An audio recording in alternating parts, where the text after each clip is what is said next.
हे बघ, अपंग माणसं ही सर्वसामान्य शरीर असणाऱ्या, धडधाकट शरीर असणाऱ्या माणसांप्रमाणेच आहेत. त्यामुळे असूया, राग, हिंसा, प्रेम हे सगळं त्यांच्यात आहे. त्याच्यात त्या बायका जेव्हा पहिल्या रात्रीबद्दल बोलत होत्या तेव्हा बघ की मी त्याचा अनुभव कसा लिहिणार आहे. तुझं हे उत्तर मला त्या सगळ्या महिलांसाठी हवंय, त्या सगळ्या मुलांसाठी, पुरुषांसाठी हवंय की ज्यांना एक पाऊल पुढे टाकायचंय पण भीती वाटते. त्या म्हणाल्या, अरे बापरे, म्हणजे तू पराकोटीचे अपंग आहेस आणि माझ्या पोटात जो खड्डा पडला, आई शपथ, बुटकी आली, बघितलीस का केवढं बुटकं आहे, बघितलीस का काय पोट बघितलीस का तिचं, असं. आणि बायकांचं चिडवण्याचं प्रमाण खूप मोठं आहे. तुझ्या आयुष्यातल्या अशा सिच्युएशन्स कुठल्या होत्या की ज्याच्यामध्ये तुला हे शहाणपण ॲड ऑन होत गेलं? चकित होणं, दचकणं हे फक्त एकदाच झालं पाहिजे, पुढच्या वेळी आपण शहाणच झालं पाहिजे. मग ही पत्रकार तर आहेच, शिवाय ती संपादिका सुद्धा आहे, त्यामुळे तिच्या बोलण्यामध्ये इतके बिटवीन द लाईन्स लपलेले आहेत ना सोनाली, पुढची वाटचाल करणं सोपं जातं. हो अगदीच. माझ्याकडे काय नाही आहे याच्यापेक्षा माझ्याकडे काय आहे हे जर मी बघायला लागलो तर माझा ग्लास जास्तच भरलेला असतो रितेपणापेक्षा. तुला मारामारी करायची, मी म्हटलं खरं तर करायची नाहीये, पण गरज पडली तर करता आली पाहिजे. आपल्याकडे दिव्यांग म्हणून लोक सोडून देत नाहीत, हे स्टेटमेंट आता तू केलं होतं यापूर्वी, तुला ते मान्य नाहीये? मला हा शब्द शिवीसारखाच वाटतो. का?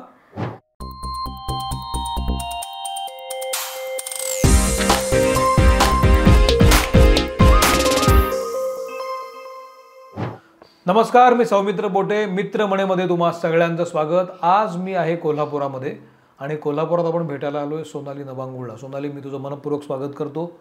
सोनालीची वेगळी ओळख करून द्यायची खरं तर गरज नाही, कारण सोनाली ही उत्तम लेखिका आहे, ती भाषांतरकार आहे, ती ॲक्टिव्हिस्ट आहे, ती मुक्त पत्रकार या कॅटेगरीतही मोडते. ती तिची अनेक वृत्तपत्रांमध्ये, मासिकांमध्ये तू लिहितही असतेस आणि सातत्यानं आपल्या भूमिका मांडणारी, नेटानं आपल्याला विचार लोकांसमोर ठेवणारी अशी ही व्यक्ती आहे. गेल्या अनेक महिन्यांपासून सोनालीशी मला बोलायचं होतं, पण तो योग काही केला येत नव्हता. संभाव ती बिझी होती, मग मी बिझी होतो, पण आता तो योग आलेला आहे. मला खूप छान वाटलं तुला भेटून. मलाही. आणि माझ्या मनात खूप खूप जास्त प्रश्न आहेत. प्रश्न आहे, कुतूहल आहे. तुझ्या ॲप्रोचबद्दल मला खूप जास्त कुतूहल आहे. वेगवेगळ्या गोष्टींकडे तुझ्या पद्धतीनं पाहत असतेस, खूपच सकारात्मक पद्धतीने तू पाहत असतेस. तिनं जी भाषांतरित केलेली पुस्तकं आहेत त्या पुस्तकांवर साधारण नजर टाकली तरी असं लक्षात येतं की त्याच्यातनं एक मोटिवेशन दिसतं, त्याच्यातनं एक संघर्ष लोकांसमोर मांडण्याचा प्रयत्न दिसतो, एक व्यवस्थेला आव्हान देऊन काहीतरी करू पाहणारं असं काहीतरी ती लोकांसमोर आणती आहे. यातून मला एक सोनालीची छबी दिसायला लागते की सोनाली कशी आहे. आणि मग तिचं इतर लिखाणही आहे, ती लिहित असते. साहित्य अकादमीचा पुरस्कारही तिला मिळाला 2-3 वर्षापूर्वी, आय गेस, मध्यरात्रीनंतरचे तास. तर त्याबद्दल तुझा आभार. आपण त्यानं पहिल्यांदाच भेटतोय म्हणून. तर अशी खूप सारी ओळख आहे तिची. आणि मग खरी सोनाली कशी आहे, तिचा विचार काय आहे, आता आपण जाणून घेऊच यात. सोनाली, तू मित्रमणीमध्ये आल्याबद्दल आम्ही एक छोटीशी भेट देतो. नेत्रा इन्स्टंट मिलतर्फे ही छोटीशी भेट. हे सगळे महाराष्ट्रीय पदार्थ आहेत, एका वाफेवर होणारे पदार्थ आहेत, काही याच्यात काही प्रिझर्वेटिव्ह नाही आहेत. तर तुझ्या धावपळीच्या गडबडीच्या कामात तुला ही अतिशय उपयोगी आहे. मी खवय्यी आहे त्यामुळे मला तू एकतर जरूर ट्राय कर. आणि अर्क ऑइल्स तर्फे ही कोल्ड प्रेस पद्धतीची लाकडी घाण्यावर बनवलेली तेल आहेत. तर ही सुद्धा तुला सप्रेम भेट. ही कशी वाटतात मला विचारपूर्वक दिलेली गिफ्ट आहेत. अगदी. त्यामुळे तू ती जरूर एन्जॉय कर. अर्क ऑइल आणि नेत्रा फूड्स हे आपले गिफ्टिंग पार्टनर्स आहेत. तुम्हाला जर अर्क आणि नेत्राचे प्रॉडक्ट्स हवे असतील तर डिस्क्रिप्शन बॉक्समध्ये आम्ही त्याची माहिती दिलेली आहे. शिवाय हे आता देताना स्क्रीनवर पण त्याची माहिती आली असेलच. तुम्ही ऑर्डर करू शकता. कसं वाटतं मला जरूर सांगा. तूही एन्जॉय कर. थँक्यू. तर तुझं स्वागत मित्रमणेमध्ये. छान वाटतंय. आणि पहिला प्रश्न माझा हाच आहे की मध्यरात्रीनंतरचे तासला साहित्य अकादमी मिळाला, त्यातून पुन्हा एकदा तू मोठ्या पटलावर दिसलीस. मध्यरात्रीनंतरचे तास हे तुझे कसे होते? पहिल्याच प्रश्नात जरा खोल हात घातलेला आहे. आणि पुस्तकाच्या पातळीवर मध्यरात्रीनंतरचे तास हे वेगळे आहेत. पण आता सौमित्र, तू हुशार माणूस आहेस, तू पत्रकार म्हणून काम केलेस त्यामुळं तुला नेमकं बोट कुठं ठेवायचं हे बरोबर कळतं, तसाच हा प्रश्न आहे. आणि याचं उत्तर मेटाफोरिकलसुद्धा आहे. याचं उत्तर फक्त शारीर पातळीवर सुद्धा देता येऊ शकतं. ज्या शारीरिक अवस्थेमध्ये माझ्यासारखे लोक असतात त्यांच्या संदर्भानं देता येऊ शकतं. तर आता मी त्या टप्प्याटप्प्यानं 2-3 ह्याच्यात सांगते तुला. पुस्तकाच्या बाबतीत मध्यरात्रीनंतरचे तास खूप कठीण होते, कारण त्याच्यात बरेच लैंगिकतेचे संदर्भ होते. सलमा ही तामिळनाडूमधली बंडखोर लेखिका आहे आणि ती आत्ता ॲक्टिव्ह राजनेतासुद्धा आहे. तर त्यामुळे तिनं जे पुस्तकात मांडलं तिच्या कम्युनिटीमध्ये तिला खूप विरोध होते एक स्त्री म्हणून. त्यामुळं पाळी झाली, मासिक पाळी झाली की उमरा ओलांडायचा नाही आणि तो लग्नाच्या वेळीच ओलांडायचा. मासिक पाळी झाली की लगेच लग्नालाच उभं राहायचं आणि त्यानंतर त्या बाईनं ज्या घरात दिलं असेल तिथून परत तिची तिरडी उचलली जाईल तेव्हाच बाहेर पडायचं. या सगळ्या व्यवस्थेत तिला काय वाटतं, तिच्या काय आवडी आहेत, तिला या जगासंदर्भात काही प्रश्न पडतात का, तिला स्वतः संदर्भात रोजच्या संसाराखेरीज शारीरिकतेबद्दल आणि लैंगिकतेबद्दल काही प्रश्न पडतात का. त्या बायका पुरुष सकाळी खाऊन पिऊन बाहेर पडल्यावर रात्री परत येईपर्यंत किंवा त्यांच्या 5 नमाजांच्या वेळात मधल्या याच्यात अवसर मिळेल तेव्हा त्या बायका एकमेकांशी बोलतात काय. स्वतःची लग्नातली लग्नाबाहेरची प्रेमं, तिथले पुरुषांचे आतले आणि बाहेरचे लैंगिक संबंध, त्यांचे राजकीय आणि सामाजिक व्यवहार, असं सगळं खूप दाटी त्याच्यात होती. आणि ते सगळं मराठीत करताना माझ्यासमोरचं आव्हान त्या स्त्रिया काय गप्पा मारतात हे नव्हतंच. ती भाषा मला अवगत होती, कारण की लहानपणी पूर्ण वेळ घरात बसून अशा बायकांच्याच गप्पा मी ऐकल्या होत्या आणि त्याच्यात लैंगिक गप्पाही असायच्या. फक्त मी ते ऐकते हे त्यांना माहीत नसायचं. आता मध्यरात्रीनंतरचा तास हा इथं सुद्धा येतो की माझ्यासारख्या व्यक्ती अपंग असणाऱ्या किंवा वेगवेगळ्या शारीरिक अवस्थेत असणाऱ्या त्यांना जे कानावर पडतं ते त्यांना कळतं, त्याच्या बाबतीत ते विचार करतात, ते रिॲक्टही करू शकतात आणि हे समजतच नाही लोकांना. त्यामुळे मी एक वस्तू आहे, मी टेबल आहे, खुर्ची आहे, मी तिथं उगवलेलं एक झाड आहे आणि त्याला जसं कळणार नाही तसं मला कळणार नाही असं मानलं जातं. त्यामुळे त्यांनी खाजगीपणा राखलाच नाही आणि त्या मोकळेपणानं बोलल्या. ते जे बोलल्या त्या सगळ्याचे पडसाद माझ्या मध्यरात्रीनंतरचे तास या पुस्तकाच्या अनुवादात आले. पण ते सगळं मी ऐकलं असलं तरी लैंगिकते बाबतीत माझ्यासारख्या व्यक्ती एक लैंगिक प्राणी आहेत आणि त्यांना लैंगिक भावभावना आहेत, त्याबद्दलचे लैंगिक प्रेफरन्सेस सुद्धा आहेत आणि त्याचे हक्क ते खाजगीपणानं किंवा समाजात उघडपणानं बजावू शकतात. याबद्दलचा मोकळेपणा समाजात नाही आहे. त्याबद्दल खूप चौकटी आहे, त्याबद्दल विचारच होत नाही असं मला वाटतं. त्यामुळे ना अपंग व्यक्तींनी त्यांचं वैद्यकीय उपचार त्यांनी केली तर सामाजिक कामं करावीत, त्यांनी असं उदात्त विचार करावेत, उदात्त जगणं असावं किंवा कोणाच्या तरी दयेवर जगावं. या पलीकडे एक स्वतंत्र सशक्त विचार करणारी व्यक्ती म्हणून जगावं का याबद्दल क्लॅरिटी नाही आहे आणि लोक पुढे येऊन बोलतही नाहीत. कारण या चौकटी तोडण्यासाठी तोडल्या तर खूप टीकेचा सामना करावा लागेल. त्याकडे येतो मी. म्हणजे हे अतिशय महत्त्वाचा मुद्दा या निमित्तानं तू बोलते आहेस. तू 2 पात्रांवर आता मला सांगितलंस, एक तर भाषांतर करताना सलमाची अवस्था आणि त्याच वेळेला तुझी सुद्धा अवस्था, तू कशा पद्धतीनं ते ऐकत होतीस. आणि किती मोठे प्रश्न होते की त्याच्यात त्या बायका जेव्हा पहिल्या रात्रीबद्दल बोलत होत्या तेव्हा बघ की मी त्याचा अनुभव कसा लिहिणार आहे. तर कारण की माझे मित्रमैत्रिणी सुद्धा बरेचदा सुरुवातीच्या टप्प्यात मला ह्या गोष्टी बोलल्या तर दुखावली तर मी जाणार नाही ना, हे खाजगी अनुभव जे मला मिळू शकत नाही ते त्यांनी माझ्याशी बोलावं का. म्हणजे माझी एक मैत्रीण खूप जवळची, तिला तर बाळ होणार होतं तेव्हा तिला मला सांगायला ऑकवर्ड होत होतं की जी गोष्ट मला मिळणार नाही ती तिला तिच्या पोटी येण्यानं आमच्यात काही दुरावा तयार होईल का, असूया तयार होईल का, किंवा दुखावली जाऊन मी संपर्कच बंद करेन का, असे खूप प्रश्न मनात होते.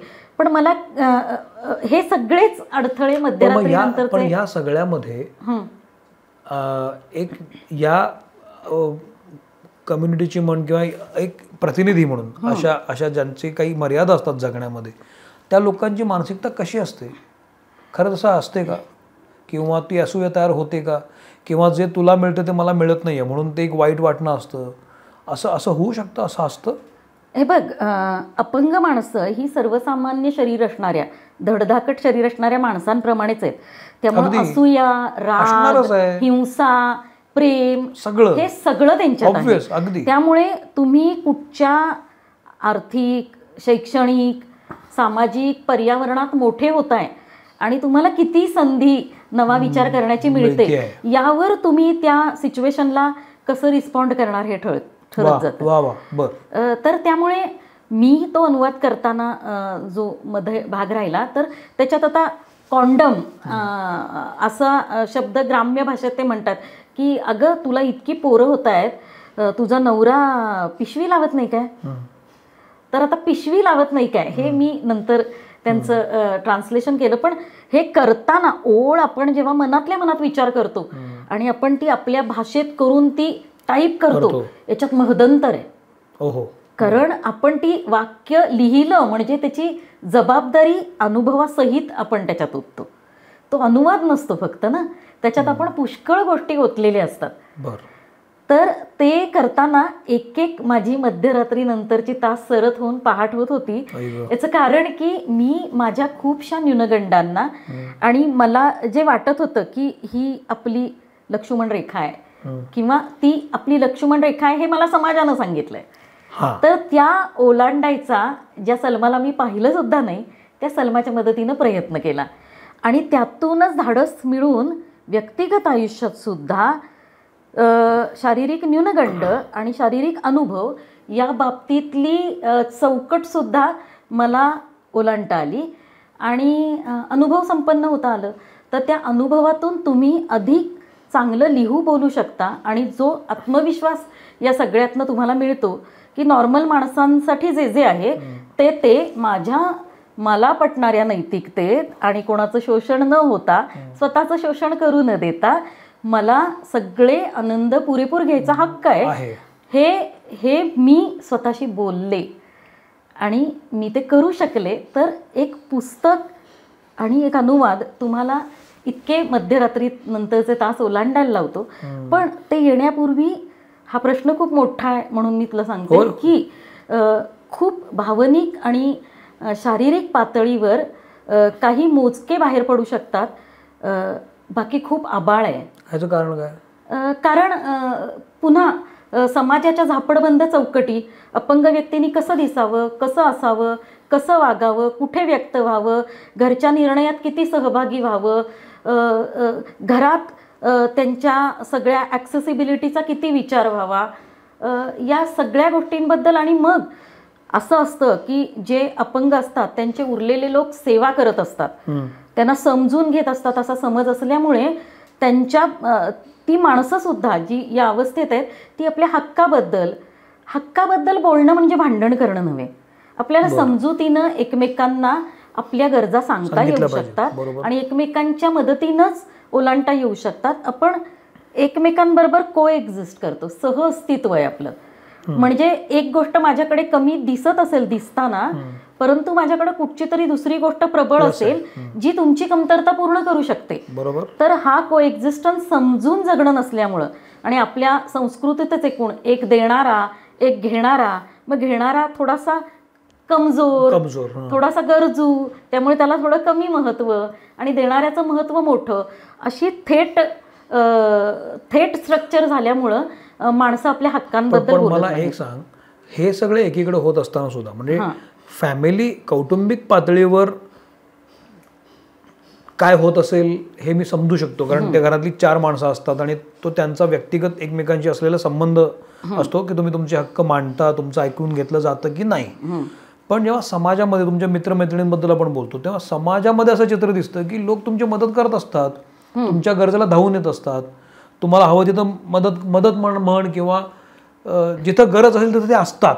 हो. पण आत्ता तू बोलताना एक स्टेटमेंट केलंस की ते मदत गरज असल्यासारखं काम करत असतात, सेवा हा भाग.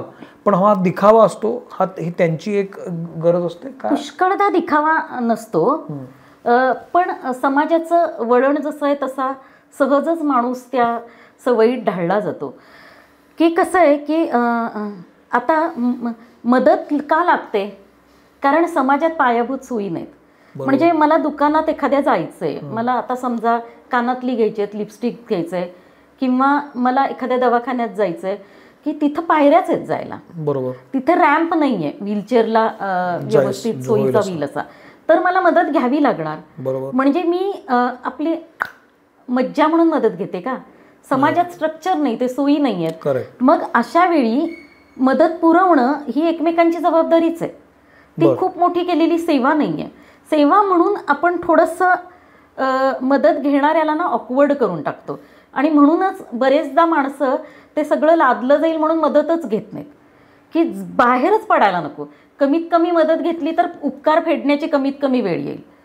कारण उपकार फेडण्याची ही वेळ येते ना तेव्हा प्रत्येकाची नावं घ्यायला लागतात आणि ती घेतली नाहीत म्हणजे मी आता म्हटलं नाही, पण अपवादात्मक ही माणसं अशी आहेत. खूप माणसं अशी आहेत की ज्यांना या सगळ्याची गरज नाही. त्यांना असं वाटतं की आपण जिथं माणसांना गरज आहे तिथं आपण उपस्थित असायला हवं, कारण आपल्याला गरज होती तेव्हा कुणीतरी उपस्थित असतं. बरोबर. हे खूप पॉझिटिव्ह ट्रान्झॅक्शन आहे आणि ते करत राहिलं पाहिजे असं काही माणसांचा विवेक असतो.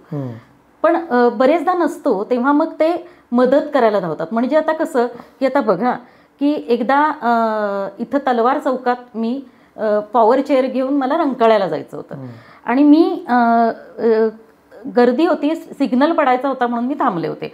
तर तिथे 2-3 साध्या बायका आल्या, त्या म्हणाल्या तुम्हाला मदत लागेल का? मदत करते. आता मी त्यांना म्हटलं मला मदत लागणार नाहीये, मी जाईन, आपली माझी पॉवर चेअर आहे, मला ढकलायला लागत नाही. तर खरं तर त्यांना असं लक्षात आलं, म्हणजे मी चेअरनं पुढेपर्यंत गेले पण त्या बायकांनाच ते जाता येत नव्हतं, रस्ता ओलांडता येत नव्हता. तेव्हा मी त्यांना म्हटलं की तुम्ही या बाजूला या, मी शिफ्ट करताना तुमचा रस्ता आपोआप ओलांडला जाईल. आणि खरं तर मी रस्ता ओलांडून दिला, पण जनरली अंध माणूस दिसला त्याला जायचंय का नाही तिकडं, पण रस्ता ओलांडून दिला पाहिजे किंवा अशी कुठलीही मदत केली पाहिजे. तर मला असं वाटतं की त्यांना मदत आवश्यक आहे का हे त्यांना सन्मानानं विचारूया. बरोबर. की तुम्हाला काही लागणार असेल तर मी आहे, करतच सुटायचं. आणि मग 4 लोकात शाब्बासकी घ्यायची की अहो मला सामाजिक कार्याची खूप आवड आहे, मी अंध अपंगांना खूप मदत करतो. पण अंध अपंग वेगळ्या पातळीवर समाजासाठी वेगळं काहीतरी करत असतात, तेव्हा ते आम्ही सामान्य माणसांना जमेल तेव्हा मदत करत असतो असं स्टेटमेंट केल्याचं तू ऐकलंयस काय? कधीच नाही, नेव्हर. तर मग हा भाग समजून घेण्याची गरज आहे आणि त्याच्यावर शहाण्या माणसांनी खूप शांतपणे विचार करावा आणि जे कळतं ना ते आजूबाजूच्या लोकांमध्ये सांगावं. आणि म्हणून मी हे इतक्या मोकळेपणानं बोलते. खरं तर मी बोलते त्याला परखड म्हणण्यापेक्षा अनेक लोक आगाऊ पण म्हणतात. कारण असं बोलणं, अरे मदत मिळतेय तर त्याच्याबद्दल कृतज्ञ राहा, हे असं बोलणं म्हणजे तुमची मदत करायचीच आम्हाला अडचण होऊन जाते, हा कृतज्ञपणाच आहे, असं बोललं जाऊ शकतं. पण मला असं वाटतं की कुणीतरी बोलायला पाहिजे आणि कुणीतरी बोलायला पाहिजे तर त्यातली वाईटपणाची जबाबदारी पण घ्यायला लागते. बरोबर. तर आता ती मी घेतलेली आहे. आणि दुसरी गोष्ट अशी की तुम्ही एखादी गोष्ट करायला लागता तर म्हणजे खूपदा तुम्हाला 10 वेळा नकार मिळाला तर 11व्या वेळेला तुमचा आवाज थोडासा वाढतो. तसा माझा टेम्पो कदाचित वाढतो, पण तो 10 वेळा जे मला दणकून बसवलं गेलंय ना त्याचा तो परिणाम असतो की 11 वेळाला किंचित, याचा अर्थ सगळ्या जगाबद्दल तक्रार आहे, सगळं जग कसं वाईट आहे, किती कटू अनुभवांनी मी ग्रासलेली आहे, असा त्याचा अर्थ नाही. खूप लोकांनी आपल्यात बदल करावेत यासाठीचा हा मी स्वीकारलेला भाग आहे.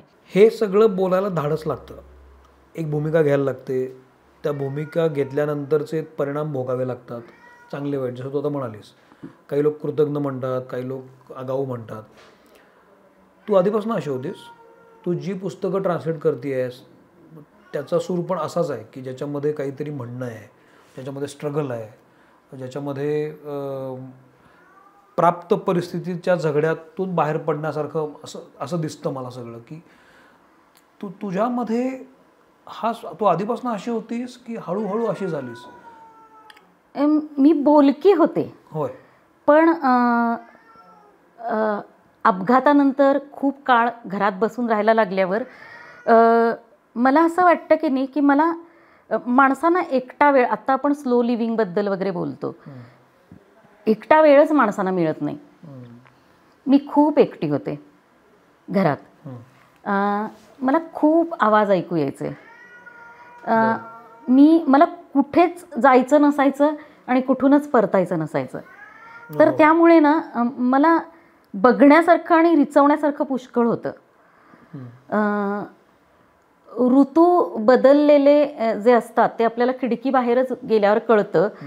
तर त्या सगळ्या बदललेल्या ऋतूंचा आवाज आणि गंध कसा असतो ते बघण्यासाठी मला पुष्कळच अवसर त्या अपघातानंतरच्या एकटं थांबण्यातून मिळाला.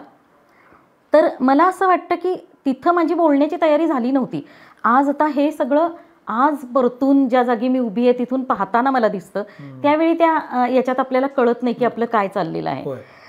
तर मी तेव्हा काय पाहिजे ते सांगायचे, पण मी थोडीशी ना आमच्या घरी माझ्यावर अशी अचानक येऊन संकट हे कोसळल्यामुळं ना मी थोडी पॅम्पर्ड होते, लाडावलेली, आणि मला माहीत होतं लाड कसे करून घ्यायचे. हां.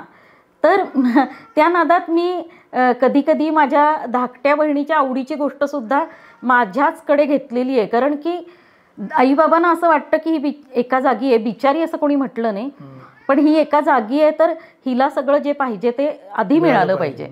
आणि मी सुद्धा मला जे पाहिजे ते मी आधी घेतलं पाहिजे असं मला सुद्धा वाटायचंच. तर त्यामुळे मला असं वाटतं की त्यावेळी फक्त मी थोडी स्वार्थी जास्त होते. मला पाहिजे त्या स्वार्थामुळं माझ्या धाकट्या बहिणीखेरीज कुणाचं नुकसान नव्हतं, पण तशी मी होते. आणि एकटा बसून अभ्यास चांगला व्हायचा. पाठांतर करायचा प्रश्नच नव्हता, कारण पाठांतर शिक्षकांना करून दाखवावं लागतं. पण त्यामुळे एकटं आणि जोरकस बोलणं हे असं होतंच तयार झालेलं. मोठ्या मोठ्यानं मी वाचत बसायचे किंवा माझ्या लक्षात चांगलं राहायचं आणि मी अभ्यास चांगली करायचं. त्यामुळं आणि मी माझ्या आजूबाजूच्या सगळ्या चुलत बहिणी किंवा संपदा किंवा आणि कोणाच्या आकृत्या काढून द्या, प्रयोग वहीतल्या चित्र काढून द्या, याच्यामुळं मी त्यांची अशी बऱ्यापैकी लाडकी होते. मी एकटीच घरी असायचे, त्यामुळे कुणीतरी मला असं सांगू शकायचं की यांच्यावर लक्ष ठेव. त्यावेळी मी कसं लक्ष ठेवू शकेन असं कुणाला वाटलं नव्हतं. तर असं करत करत मला वाटतं आपण 2-4 छोट्या छोट्या गोष्टी करतो ना, त्याच्यातून आपला आवाज आणि अधिकार तयार होत जातो, पण आपल्याला ते म्हणजे काय याची जाण नसते. पण 2000 साली जेव्हा मी शिराळ्यातनं ग्रॅज्युएशन झाल्यावर बाहेर पडायचं ठरवलं आणि मी हेल्पर्स ऑफ दी हँडिकॅप नावाच्या कोल्हापुरातल्या NGOच्या वसतिगृहात राहायला आले आणि त्यांच्याच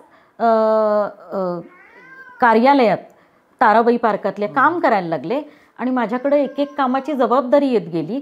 तेव्हा मला माझ्या कुटुंबाबाहेरचं जग कळालं लागलं. आणि हे समजणं आपल्याला काय काय हक्क आहेत, आपल्या शारीरिक क्षमता आणि बौद्धिक क्षमता काय काय आहेत, आपल्याला कुठल्या गोष्टीला होकार किंवा नकार देण्याचा हक्क आहे, हे सगळं आपल्याला टप्प्याटप्प्यानं काम करतानाच कळतं.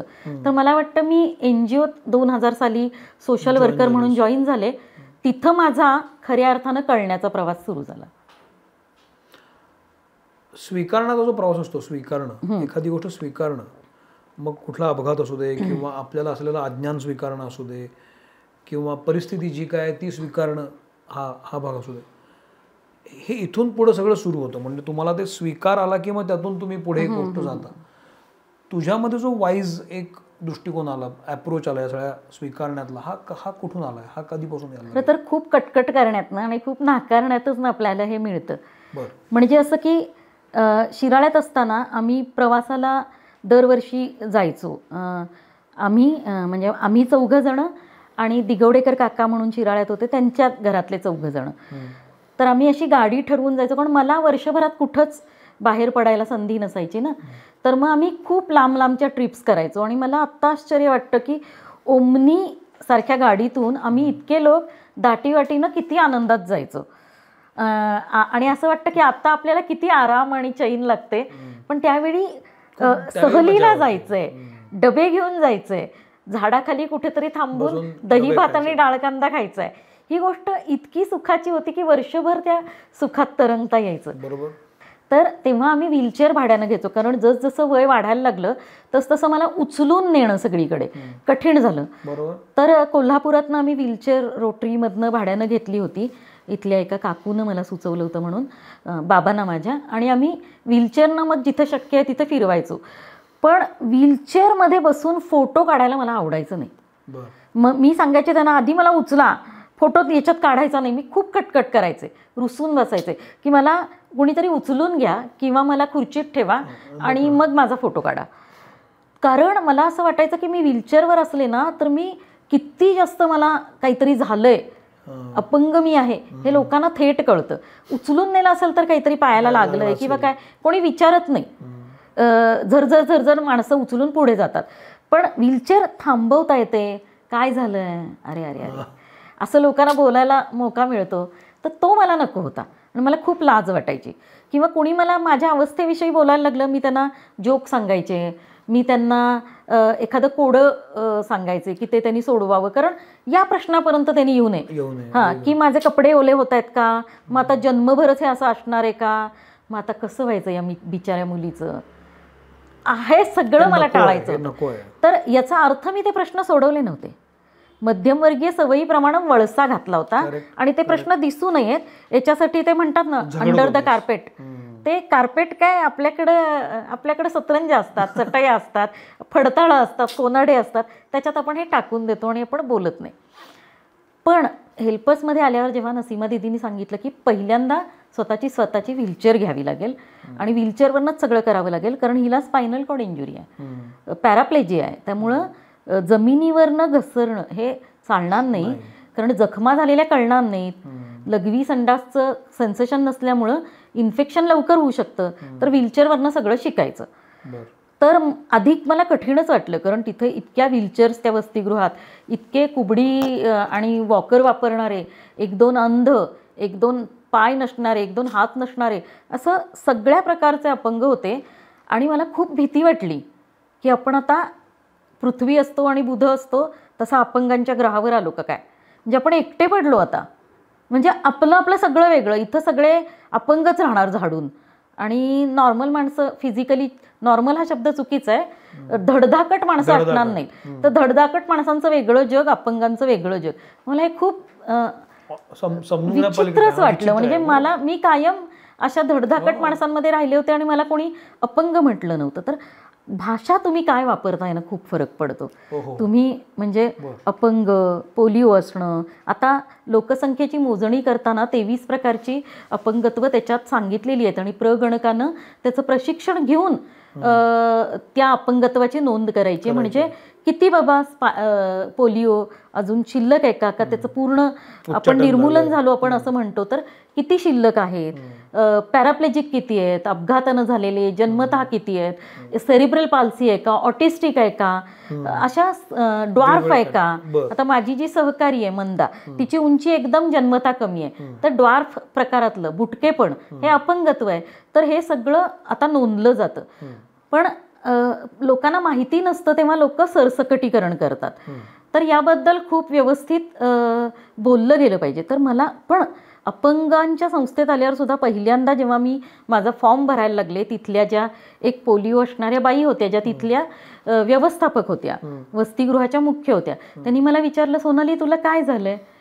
तर मी म्हटलं मला ना चालता येत नाही. मग त्या म्हणाले बरं आणखी काही? तर म्हटलं मला कमरेखाली कळत नाही, सेन्सेशन नाही हा शब्द मला माहीत नव्हता नीट असा, कळत नाही मला, चिमटा काढला तर वगैरे, गुदगुल्या केला तर कळत नाही. मग आणखी काही आहे का? जखमा कुठं आहेत का? बेड सोअर, प्रेशर सोअर, असं ते विचारायची पद्धत असते. बेड सोअर, प्रेशर सोअर, मला काय लक्षात आलं नाही, कारण अशा परिभाषेची सुद्धा सवय नसते. मी म्हटलं मला जखमा आहेत का, कुठं काही आहे का? तर म्हटलं नाही, कुठं काही जखम नाही, कारण पॅराप्लेजिक्सना जखम होऊन ती पटकन एका रात्रीत वाढण्याची खूप शक्यता असते आणि त्याच्यातनं बरं होण्याचे चान्सेस खूप कमी असतात. खूप हायजीन राखावं लागतं. मग त्या म्हणाल्या ओके. मग मी म्हटलं मला शूशी कळत नाही, लघवी संडास हा शब्दसुद्धा शूशी कळत नाही. त्या म्हणाल्या अरे बापरे, म्हणजे तू पराकोटीचे अपंग आहेस. आणि माझ्या पोटात जो खड्डा पडला, आई शपथ, पराकोटीची अपंग म्हणजे इतकं माझ्याबद्दल काहीतरी भयंकर झालं आहे हे मला पहिल्यांदाच कळलं होतं. तर आपण कोणी अनभिज्ञ असू शकतं आपल्या अवस्थेबद्दल. तर आपण मला माझ्या अनुभवातनं कळलं आणि पुढची 7 वर्ष माझ्या पाशी जे अपंग मार्गदर्शन घ्यायला यायचे त्यांना समजून घेण्याबद्दलची माझी संवेदनशीलता, माझ्याबरोबर जी असंवेदनशीलता झाली त्याच्यातून तयार झाली. हे जे तू म्हणतोयस ना, हे बोलणं करणं, हे प्रत्येक गोष्ट आपल्या अनुभवातनं किंवा आपण जे पाहिलेले अनुभव असतात, आपल्या समोर जे घडलेलं असतं त्याच्यातून तयार होते. तर ती संवेदनशीलता माझी तयार झाली की शब्द कसे वापरायचे, समोरचा माणूस अवस्थेबद्दल अधिक विकल वाटून घेईल असं कसं बोलायचं नाही, आणि सावकाश त्याच्या सगळ्या कमतरतांबद्दल त्याला खूप त्रास न होऊ देता माहिती काढून मग त्याच्या पुनर्वसनात्मक गोष्टी कशा आखायच्या याबद्दलचा मऊपणा, याबद्दलची समजूत ही माझी त्या टप्प्यात तयार झाली. तू अनेक संस्थांवर काम करतेस, तू काउन्सिलर म्हणून पण जातेस, तू आधारमध्ये पण जातेस.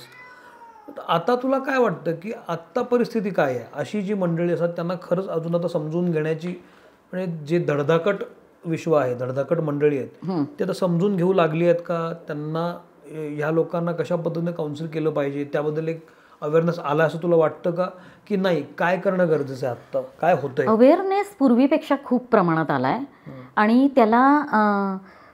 त्याला हे जे इंटरनेट ओपन झालं आपल्याकडे, आणि आता सोशल मीडियातून सुद्धा तू बघशील तर आपल्याकडचे सुद्धा खूप अपंग व्यक्ती, मग त्या व्हीलचेअर बाउंड असोत, त्या कुबड्या वापरणाऱ्या असोत, वॉकर वापरणाऱ्या असोत, ऑटिस्टिक असोत, ऑटिस्टिक माणसं स्वतःचे व्हिडिओ करणार नाहीत पण त्यांचे आई वडील ज्यांना जाग आलेली आहे ते करतात आणि ते आपल्या अवस्थेबद्दल मोकळेपणानं सांगतात.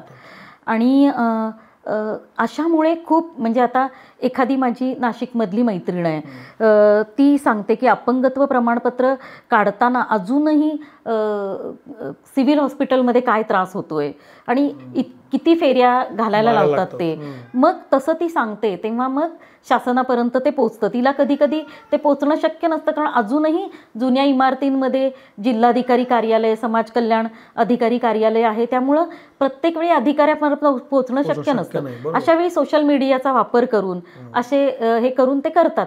एक जण मुंबईत आहे, प्रतीक खंडेलवाल बहुतेक त्याचं नाव, तो रॅम्प सिटी नावाचा उपक्रम राबवतो आणि भारतभरात सगळीकडे जाऊन त्याचं टायअप आहे जे चांगले रॅम्प तयार करतात त्यांच्याशी, आणि ते सगळीकडे फिरून तो वेगवेगळ्या ठिकाणी रॅम्प्स लावतो. ATMना रॅम्प लावतो. आत्ताच मी बघितलं की मीरामार बीचला गोव्याच्या तिथे नेहमी पर्पल फेस्टिवल अलीकडे होतो की पूर्ण भारतभरातले वेगवेगळ्या क्षेत्रात काम करणारे अपंग लोक, मग ते चित्रकार असोत, संगीतकार असोत, गायक असोत, बौद्धिक क्षेत्रात इतर काम करणारे असोत, सोशल वर्कर असोत, ते सगळे ज्यांच्यापर्यंत ही माहिती पोचलेली आहे ते सगळे तिथे जमा होतात. पण समुद्र किनाऱ्यावर व्हीलचेअर घेऊन जाता येत नाही, तर अशा वेळी मग त्या रॅम्पनं पाण्यापर्यंत जाण्याचा अनुभव घेता येतो. हां, तर भारतात अशा प्रकारचे बदल थोड्या प्रमाणात सुरू झालेत. पण आता कोल्हापुरातच तू बघशील तर आता मला माझ्या पॉवर चेअरनं रंकाळ्यापर्यंत किंवा महाद्वार रोड आपला जो लाडका आहे सगळ्यांचा, तिथंपर्यंत जाता येऊ शकण्याची सोय खरं तर आहे. पण आता रस्तेच नाही आहेत. मी माझ्या चेअरनं कशी जाऊ? प्रत्येक ठिकाणी स्पीड ब्रेकरचा उंची वेगळी आहे, त्याचा उतार वेगळा आहे, आणि गाड्यांमधनं किंवा बाईकमधनं प्रवास करणाऱ्या लोकांना पोचायचीच घाई आहे, त्यामुळे त्यांना या गोष्टी कमरेचं शिलकल्यावरच लक्षात येतात. पण माझ्यासारख्या व्यक्ती आपलं जाण्यासाठी आता मार्ग शोधतायत. पॉवर चेअर्स वापरतायत, निओ मोशनची चेअर वापरतायत किंवा आणखी काही काही साधनं वापरतायत. पण तिथंपर्यंत जाण्यासाठी आता महापालिकेनं रंकाळ्याच्या देवकर पाणंद पेट्रोल पंपाच्या तिकडे चांगले रॅम्प पण केलेत. पण त्याच्यासाठी पोचायला रस्ताच नाही आता मला गेले 2 महिने. कारण एकमेकांच्या आंदोलनात रस्ता झाला पाहिजे, राजकीय भांडणं करत राहू, पण सोय नागरिकांसाठी महत्त्वाची आहे याचा विसरच पडत चाललाय.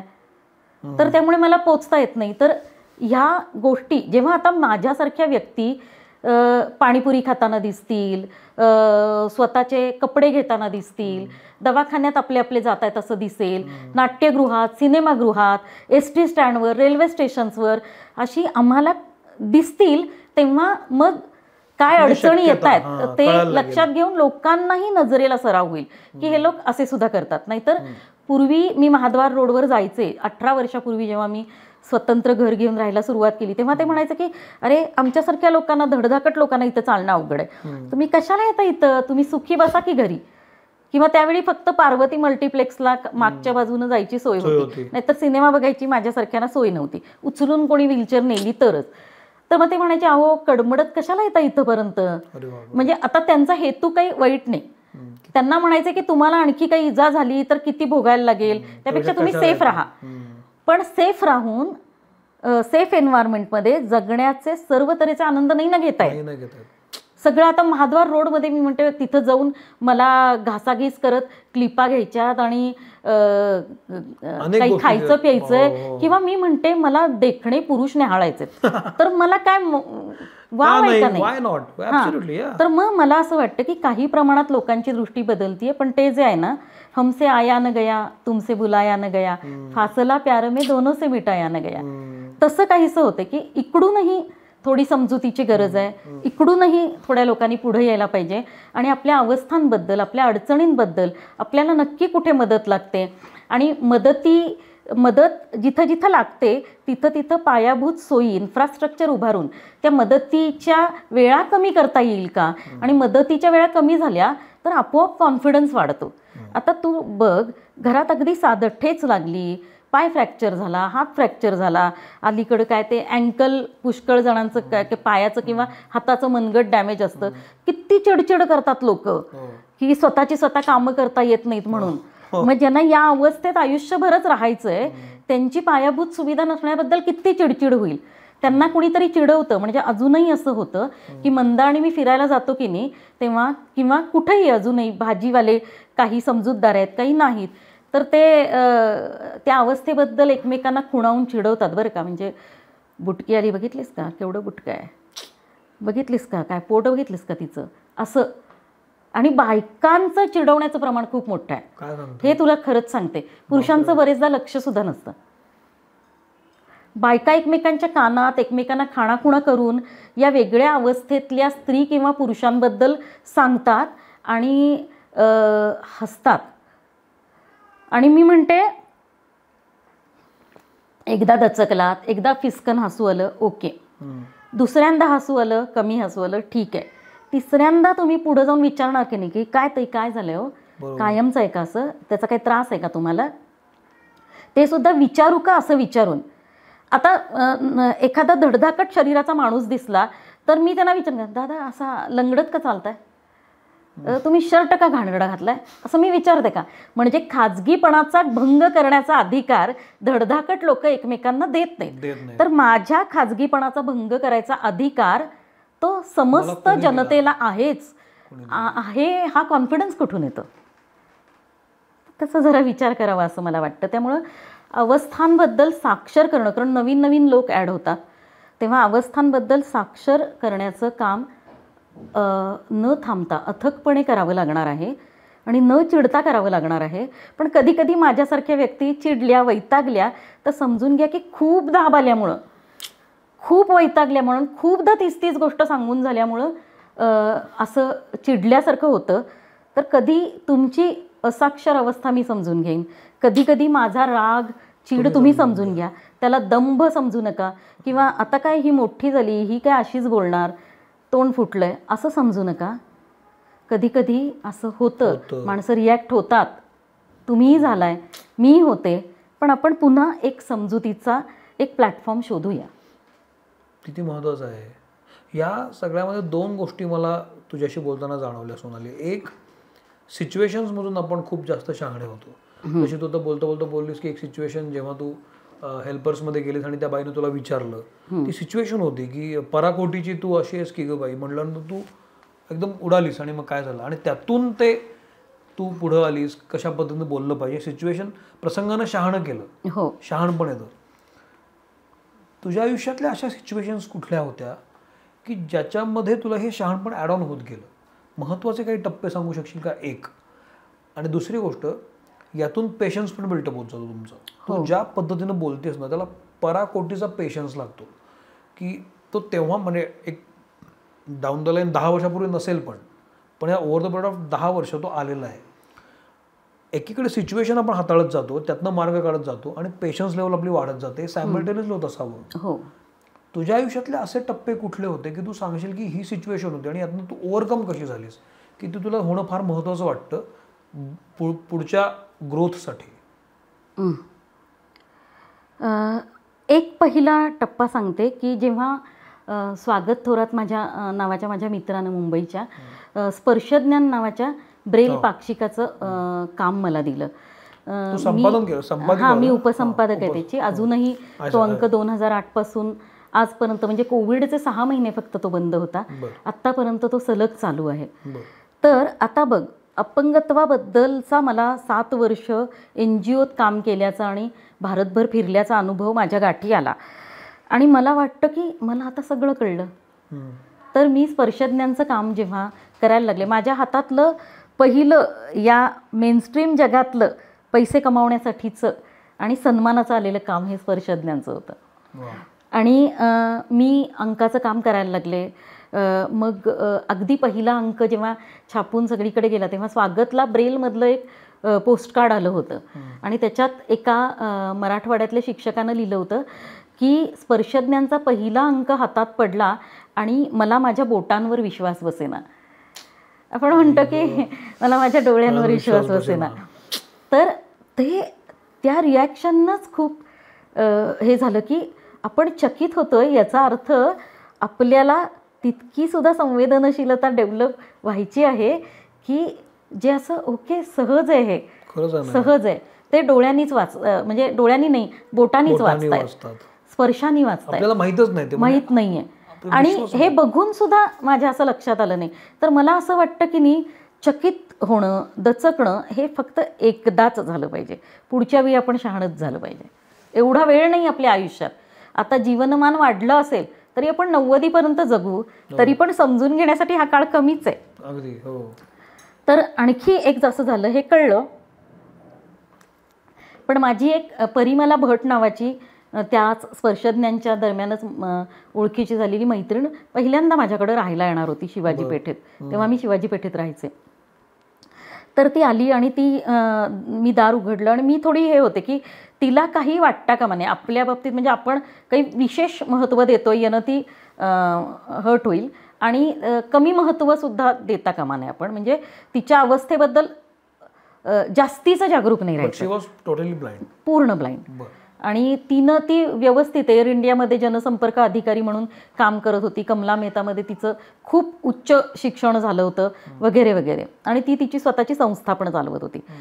आणि ती आली, मी दार उघडलं आणि मग तिला मी म्हटलं की ये परियात, आणि समोर तुझ्या दिसतंय ना तिथं फक्त माझं टेबल आहे आणि डाव्या बाजूला आत स्वयंपाकघरात जायची वाट आहे आणि गेल्यावर समोर लगेच किचनचा कट्टा आहे, प्लॅटफॉर्म आहे आणि मग आत उजव्या बाजूला बेडरूममध्ये जाण्याची वाट आहे आणि समोरच हे आहे. ती म्हटली, तुम्ही डोळस माणसं किती वेग बोलता गं, सांग ना मला की 50 पावलावर टेबल आहे, डाव्या हातापासून अमुक पावलांवर दार आहे आणि मग वळल्यावर किती पावलांवर अमुक आहे, म्हणजे इकडे जायचं. तरी मी आता उजवं डावं तुला बोलण्याच्या ओघात सांगितलं. मी त्यावेळी इकडं वळलं की असं आणि तिकडं वळलं की असंच सांगितलं.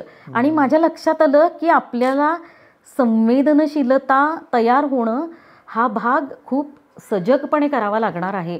आणि ते फक्त फिजिकली चॅलेंज माणसांच्या बाबतीत नाही. कधी कधी माझ्या अवस्थेमुळं मी धडधाकट माणसांना सुद्धा गृहीत धरू शकते किंवा काही क्षमता त्यांच्या हातापायांनी त्यांना असतील दिलेल्या, पण कदाचित मानसिक आणि भावनिक दृष्ट्या काही भाग त्यांना ओलांडता येत नसतील, जे मला सहजगत्याच आले. बरोबर. तर त्या बाबतीत त्यांना गृहीत धरणं किंवा जजमेंटल होणं याबद्दलची सुद्धा संवेदनशीलता मला आली पाहिजे. बरोबर. म्हणजे त्यांना समजलंच पाहिजे हा हट्ट सुद्धा हिंसाच आहे. हळूहळू समजेल यासाठी वाट बघणं हे मला करायला पाहिजे असं मला कळलं. आणि मग त्या दिवशी सगळं परीला घर दाखवलं. तिच्या सांगण्याप्रमाणे मी एकेका टप्प्यावर शिकत गेले. मग एक दिवस आम्ही पन्हाळ्याला गेलो. पन्हाळ्याला सगळा तो थंड हवा वगैरे सगळी तिथली, तिला खूप मस्त वाटलं. पक्ष्यांचे आवाज आणि तो आपण वासच वेगळा येतो ना तिथे. तिथं पन्हाळा डोळे मिटून नेलं तरी पन्हाळा कळेलच आपल्याला.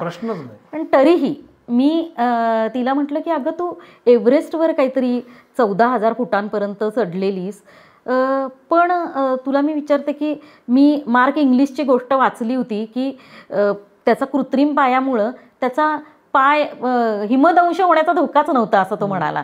आणि त्यामुळं ते चढण्यात त्याला काय नॉर्मल माणसांनी इतकी म्हणजे धडधाकट माणसांनी इतकं त्याला काही चालण्याची भीती नव्हती. त्याचे पायच कृत्रिम होते. पण तुझ्या बाबतीत मला असं वाटते की तुला जर दिसतच नव्हता तो शुभ्र हिमाचा पसारा आणि ते सगळं सुंदर काय देदीप्यमान असं सगळं, आणि तर मग तुला आपण एव्हरेस्टवर चढलो याचा आनंद, एक्साइटमेंट कशी मिळाली आणि पुढं जाताना मग तुला काय मदत लागली वगैरे. ती म्हटली काय आहे, दऱ्या दिसतायत आणि घळ दिसतीये हे मला दिसतच नव्हतं त्यामुळे मला भीतीच वाटत नव्हती. तर कधी कधी आपल्याला खूप दिसतं त्यामुळे खूप भीती वाटते. आणि भीती ही गोष्ट पुन्हा तयार सुद्धा केली जाते. कधी कधी घाबरायचं नसतं, पण समाजाने सांगितलंय, सिस्टीमने सांगितलं की इथं घाबरा बरं का, इथं घाबरा बरं का. मग आपण 4 लोकांनी सांगितलं की घाबरतो.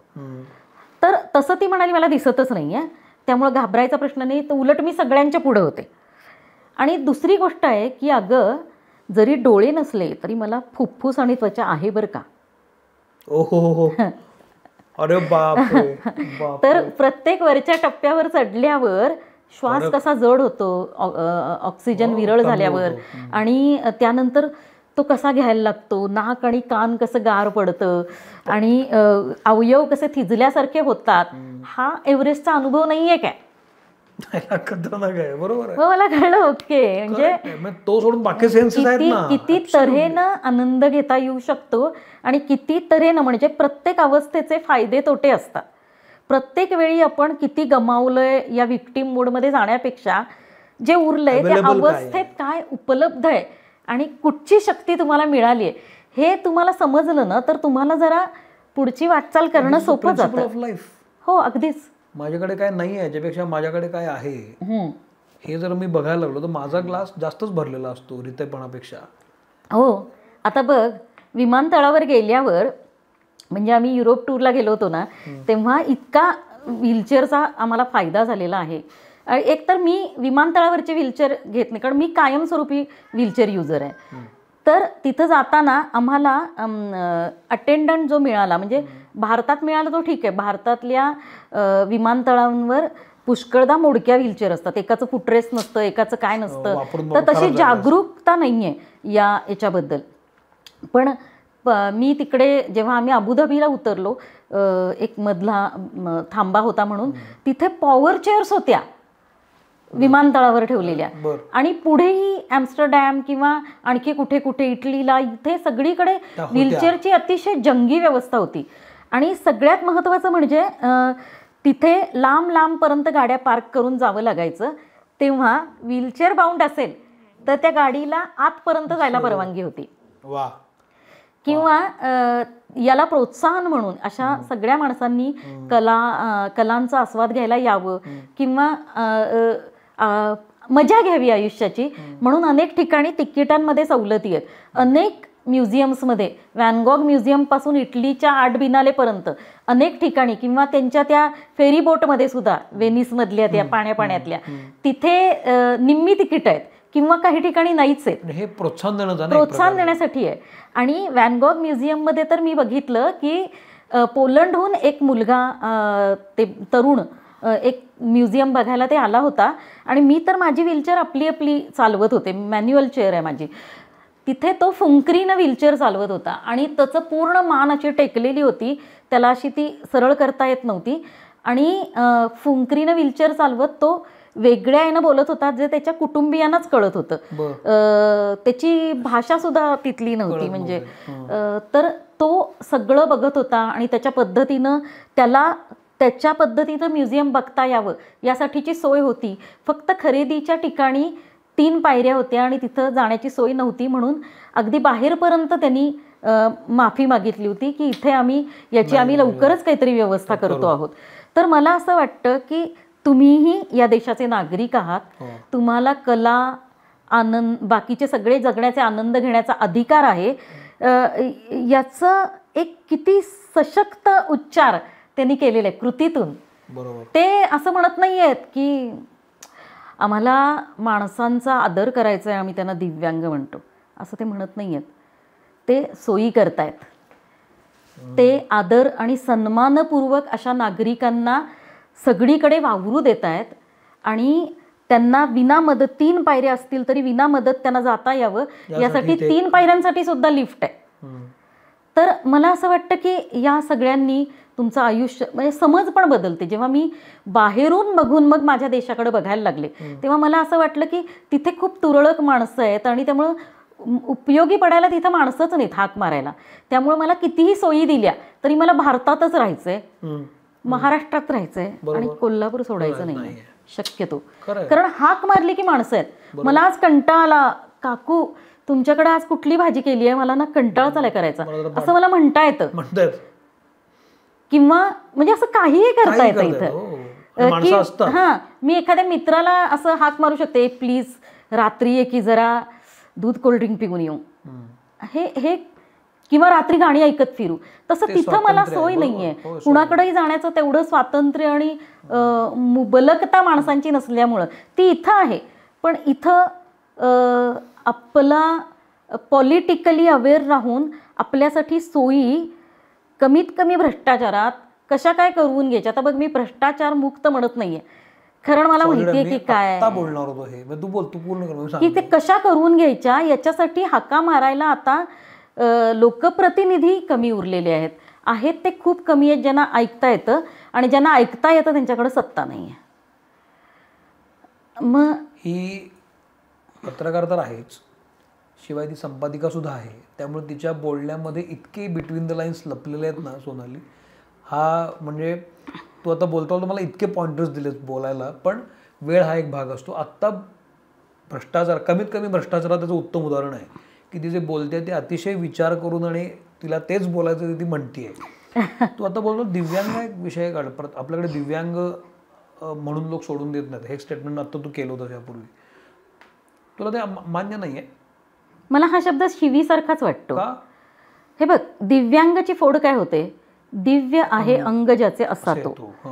कुठं काय दिव्य दिसतंय माझ्यात, काही चमकतंय, काही माझ्याकडं अशी आंतरिक वरदान मला मिळालेलं आहे जे देव मानतात त्यांच्यासाठी देवाकडून वगैरे, की मी असा हात करेन आणि माझ्या पायऱ्या चढवल्या जातील, मी तसं पाय फिरवेन. किंवा आता समजा काय, आता बाइज्जत बरीसारखं मी पुस्तक केलं आहे, ज्या लोकांना धर्माच्या नावावरून 15-15, 20-20 वर्ष बेल न मिळता कुजवत ठेवलं जातं आहे. मला असं वाटतं की त्यांच्यावरचे आरोप सिद्ध झाले नाही आहेत, मी टिचकी मारेन आणि त्यांना मुक्त करेन. हे करता येतंय? दिव्य काही नाही आहे. खूप खडतर परिश्रम करून समाजाच्या चौकटी एक एक लांघत नवं शिकत जात आम्हाला आमची कामातून आमचे सन्मान आणि अधिकार मिळत आहेत. आम्ही कष्ट करतोय, घाम गाळतोय, बौद्धिक घाम पण गाळतोय. बरोबर. रिझर्व्ह बँकेपर्यंत ज्या संघटना आहेत, ती संस्था आहेत, तिथे अंध माणसं अधिकारी म्हणून धोरणात्मक काम करतात. बरोबर. तर अशा वेळी दिव्य काही नसताना अपंग, विकलांग असे किंवा इंग्रजीत म्हणायचं तर physically challenge, intellectually challenge, mentally challenge, किंवा तुम्ही म्हणा ऑटिस्टिक आहे, पॅराप्लेजिक आहे, काही, किंवा अपंगच म्हणा. तर यानं काही हे सरावाचे झालेले शब्द आहेत, ते वस्तुस्थितीजन्य शब्द आहेत, लॉजिकल आहेत. अपंग, विकल आहे अंग ज्याचे असा तो, समजायला सोपं आहे. तर दिव्यांग म्हणण्यानं ते पुन्हा पाप पुण्याशी, चमत्काराशी निगडीत केलेला शब्द झालेला आहे, ज्याच्यातून बाहेर येण्यासाठी आणि वस्तुस्थितीप्रमाणे अपंग माणसांना त्यांच्या क्षमतांसहित आणि त्यांच्या दोषांसहित समजून जगण्याचा, माणूस म्हणून चांगला प्लॅटफॉर्म तयार करता यावा म्हणून खूप सामाजिक कार्यकर्ते वर्षानुवर्ष धडपडलेले आहेत. आणि आता कुठं आपण वैज्ञानिकदृष्ट्या विचार करून बाबा ही सिच्युएशन समजून घेऊ, इथंपर्यंत आल्यावर शेकडो वर्ष मागं जाऊन, म्हणजे आता माझ्याकडं वीज पेटवायला लायटर आहे आणि नाही बाबा मी ना अश्मयुगातल्या सारख्या गारगोट्या घासून वीज तयार करतो असं म्हणून कसं चालेल? या सगळ्यामध्ये हा दिव्यांग शब्द का कोट केला आहे? तर मुळात लोकांना हिणवलं जाऊ नये किंवा त्यांना मुद्दाम टीज केलं जाऊ नये असा विचार वाटत नाही तुला? सगळ्यांना सरळ एका कॅटेगरीत टाकून त्यांना एक काय म्हणतात त्याला, जो टीज केल्यासारखा वाटणार नाही असा शब्द कॉइन केला असं वाटतं. पण अपंग आणि विकलांग शब्दानं लोक टीज होत होते हा कुणाचा शोध आहे? आणि हिणवल्यासारखंच हिणवू नये म्हणून हिणवणारा शब्द वापरण्यात काय लॉजिक आहे? दिव्यांग हा हिणवणारा शब्द आहे, तो वस्तुस्थितीपासून लांब नेणारा शब्द आहे.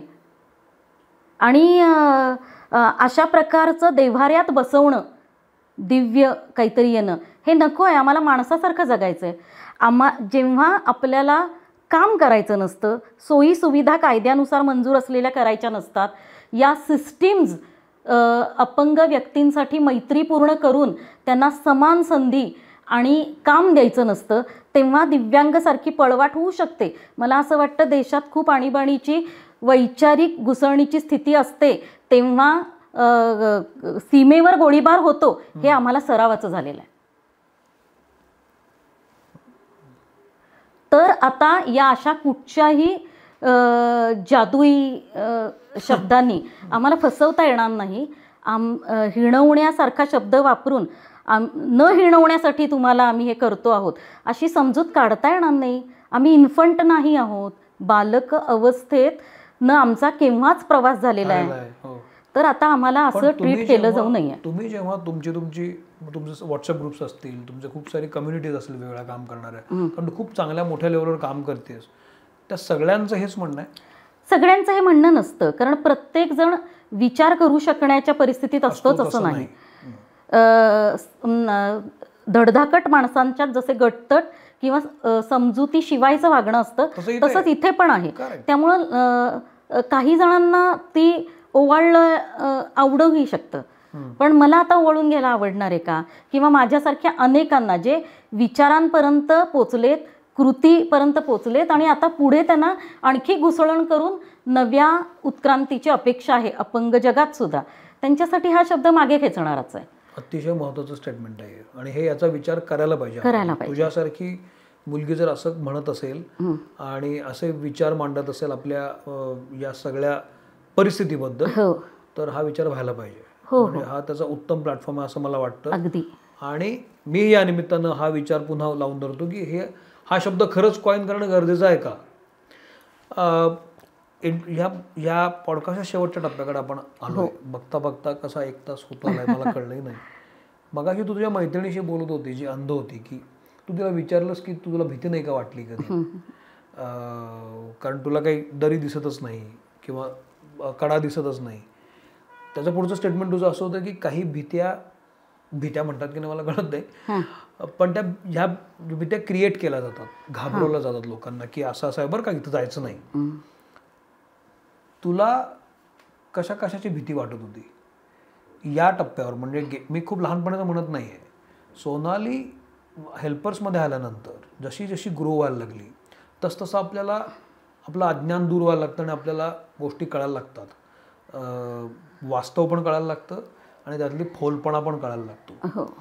हे कळत असताना आपल्यालाही एक भीती वाटायला लागते की मी करू की नको, आणि मग आपण त्यावर मात करतो आणि आपण एक पाऊल पुढे टाकतो. म्हणून तू आज इथं आहेस, एक पाऊल तुझे टाकत आलीस. ते तुला अशा कुठल्या भीत्या वाटत होत्या आणि की ज्या आवर्जून सांगाव्याशा की मला ही भीती वाटत होती, आणि मग तू त्यातनं ओव्हरकम कशी झालीस? कसं व्हायचं लोकांनी? अशा अनेकांना भीती वाटत असते की मी हे करू की नको, मी हे इथं पुढे जाऊ की नको. अगदी सलमासारखं म्हणायचं तर मी हा उमरा ओलांडू की नको, ओलांडल्यावर काय होईल? कदाचित आपल्याला गोष्ट दिसते तेवढी भयानक असतेच असं नाही, पण मग ते कळणार कसं? तुझं हे उत्तर मला त्या सगळ्या महिलांसाठी हवं आहे, त्या सगळ्या मुलांसाठी, पुरुषांसाठी हवं आहे की ज्यांना एक पाऊल पुढे टाकायचं आहे पण भीती वाटते. तुझ्या आयुष्यातल्या अशा जर काही भीती असतील आणि त्यातनं तू ओव्हरकम कशी झाली सांगू शकशील? हो, या भीती खूप प्रकारच्या आहेत. आत्ता तुला मोजक्या सांगते, कारण भीती ओलांडता, डर के आगे जीत है असं आपण म्हणतो ना, तर भीती ओलांडता आपल्याला आत्मविश्वास मिळतो. आणि माझ्याजवळ जास्त आत्मविश्वास दिसत असेल तर माझ्याजवळ भीती पण तितकीच होती बरोबर. आणि ती क्रॉस करतच मला हा मिळाला, नाहीतर ते मिळालं नसतं. करेक्ट. तर अगदी अलीकडचं सांगते तुला की मी वेगवेगळ्या कार्यक्रमांना जाण्यासाठी कधी कधी ओळखीच्या एखाद्या इन्स्टिट्यूशनकडनं हे घेऊन कार रेंट करून जाते. तर एकदा मी कार रेंट करून जेव्हा गेले तेव्हा तो ड्रायव्हर नवीन होता, 28-29चा मुलगा होता आणि तो खूप रॅश गाडी चालवत होता आणि त्याला मी किती वेळा सांगितलं तरी त्याला ते कळत नव्हतं. मग आम्ही कार्यक्रमाला पोचलो. दिवसभर जिथं मला भाषणं ऐकायची होती आणि संध्याकाळी मी माझ्या मैत्रिणीकडे राहायला जाणार होते, तिथेही त्याचं वर्तन थोडंसं उद्धट होतं.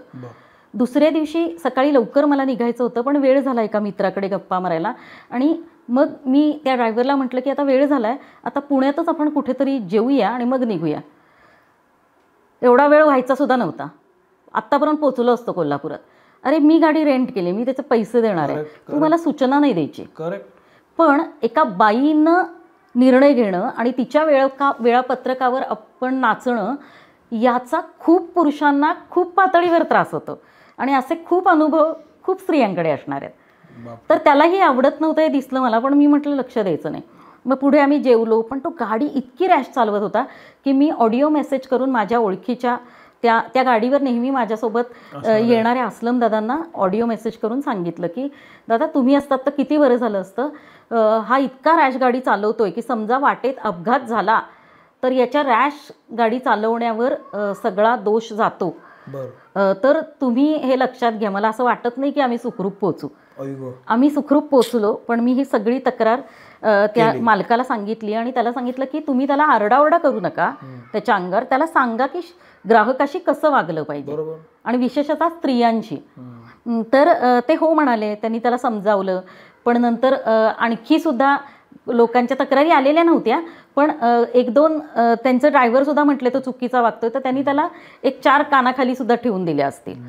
तर तो चिडला होता कदाचित आणि त्यांनी 1-2दा, त्यावेळी माझी खूप गडबड चालू होती, डीपी कडक वगैरे असा मेसेज केला. मला दिसल्यासारखा झाला, पण माझं दुर्लक्ष झालं. कारण मी खूप कामात होते, लक्षच द्यायला वेळ नव्हता आणि मी बघेपर्यंत मेसेज खाली गेला होता, त्यामुळे काही त्याच्याबद्दल म्हणजे काही करावं असं सुद्धा मला वाटलं नाही.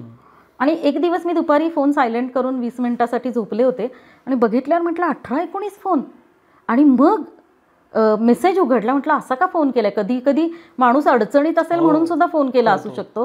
तर म्हटलं आधी काही मेसेज आलाय का बघूया. तर व्हॉट्सॲपला मेसेज होता की जवायला देणार का. आता हा शब्द मी उच्चारते याबद्दल अनेकांना आक्षेप असेल, पण वापरणाऱ्याला लाज नाही वाटली. मी कशाला शब्द उच्चारायला लाजू, मी लेखक आहे. मेसेज केला होता. हां, मी म्हटलं अरे बापरे, मला घाम फुटला. भीतीचं तू म्हणतोयस ना, आपल्याला असं वाटतं, पण आपल्यापर्यंत वेळी येईपर्यंत आपल्याला कळत नाही की आपला नक्की स्टँड काय असायला पाहिजे. हां, काय असायला पाहिजे आणि जे दुर्लक्ष झालंय ते होणं योग्य होतं का. किती किंमत द्यायला लागते. माणसांचं धाडस वाढत जाऊन ते काहीतरी विकृत टप्प्याला पोचतात. तर योग्य वेळी थांबवलं पाहिजे. तर मग आता मला काय समजेना मी काय करावं. तर मी डॉक्टर राजन गवसना फोन केला. मी म्हटलं सर, मला जरासं एका क्षणी, म्हणजे कदाचित 10 मिनिटांना निर्णय घेता येईल, पण आता या क्षणी मला घाम फुटला आणि थरथरायला झालंय, मी काय करू. तर सर एका शब्दात म्हणाले, अनअटेंडेड ठेवू नका. मला कळलं. मग आपले पत्रकार विश्वास पाटीलना सांगून मी पोलीस स्टेशनला कळवण्याची व्यवस्था केली. पुढच्या अर्ध्या तासात लेडी कॉन्स्टेबलसह 4 पोलीस घरी आले. त्यांना मी सगळे पुरावे दिले, सगळं सांगितलं, सगळं त्यांनी स्टेटमेंट लिहून घेतलं.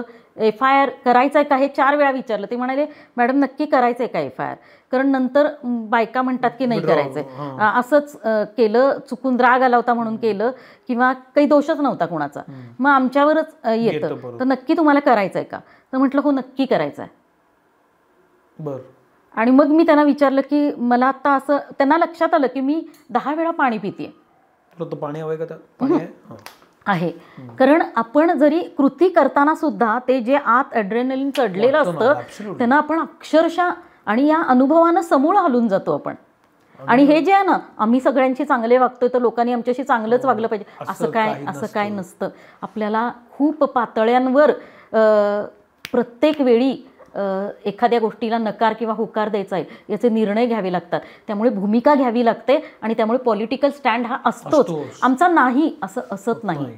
आता कुठल्याही अनअटेंडेड ठेवायचं नाही असं त्यांनी सांगितल्यावर हो ठेवायचं नाही हा माझा पॉलिटिकल स्टँडच आहे.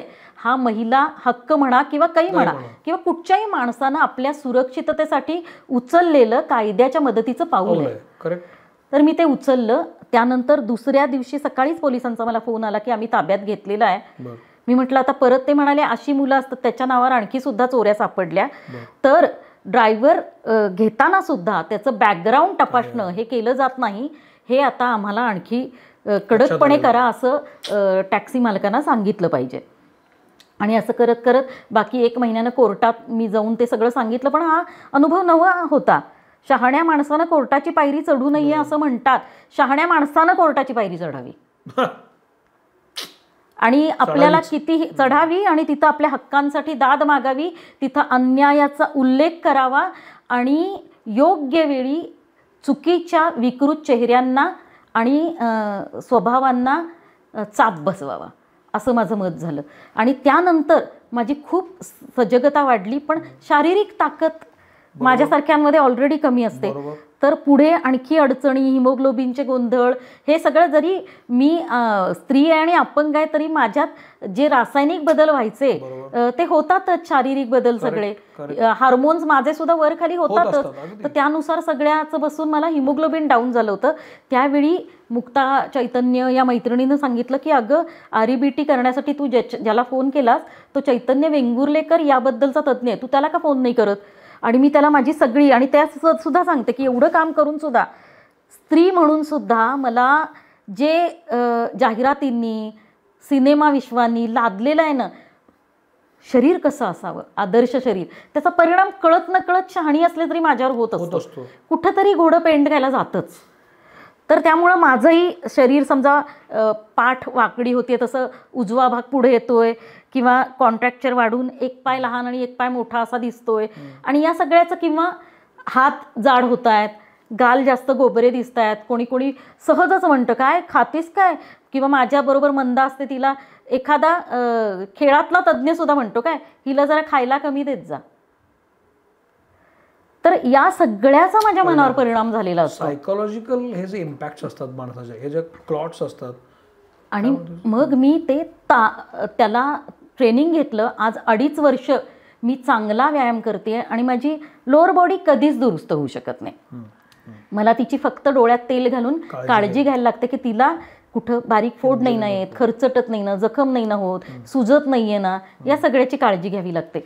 पण माझी अपर बॉडी जी चांगली आहे तिचं संपूर्ण ताकद कमावणं आणि जरूर पडली तर पेठेतला ठसका तुम्ही मला बुक्की मारली मी तुम्हाला गुद्दा मारते असं करू शकणं हे खूप गरजेचं आहे. आणि खरी मला नसीमा दिदी म्हणाल्या होत्या तुला मारामारी करायची.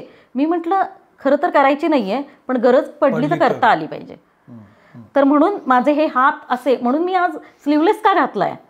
एकतर तू माझा मित्र आहेस आणि मला माझ्या या दणकट हातांबद्दल कॉन्फिडन्स आलेला आहे. आणि मला असं वाटतं की शारीरिक क्षमता ही तुम्हाला सतत तुम्ही दिव्यांग नाही आहात ना तर तुमचं शरीर टिकणार नाहीये.